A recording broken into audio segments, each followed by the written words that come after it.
জানো শুধু কি হয়েছে? না বললে কিভাবে জানবো? চুপ থাকো, যা বলছি শুনো। হুম, বলো দেখি কি মহাভারত অশুদ্ধ করে ফেলছো? কালকে রাত 12টার সময় আমি রাস্তা দিয়ে হেঁটে যাচ্ছিলাম।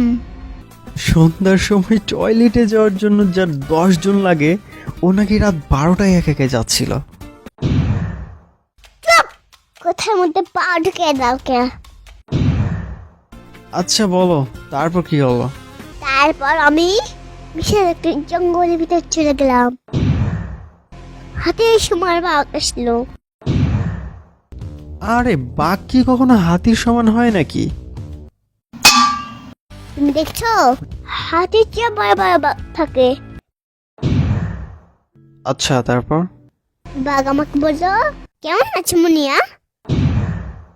যেখানে বাঘ মানুষকে পেলেই খেয়ে নেয়, সেখানে বাঘ তোমাকে দেখে তোমার সাথে গল্প করলো? শুনবা তো নাকি? আচ্ছা বলো, তারপর কি হলো?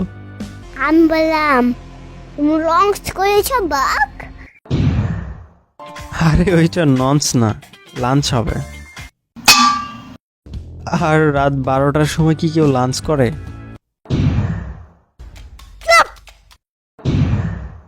আচ্ছা বলো, তারপর কি হলো?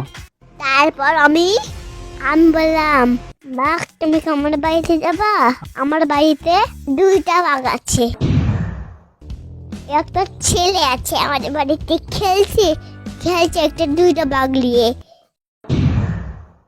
আচ্ছা তারপর? তারপর বাঘের সাথে গল্প করতে করতে ঘুম ভেঙে গেল। কি, এতক্ষণ ধরে তুমি স্বপ্নের কথা বলছিলা? তো বড়ই উপকৃত হলাম। Thank you so much. আজাইরা গল্প শুনে শুধু সময়টাই নষ্ট করলাম।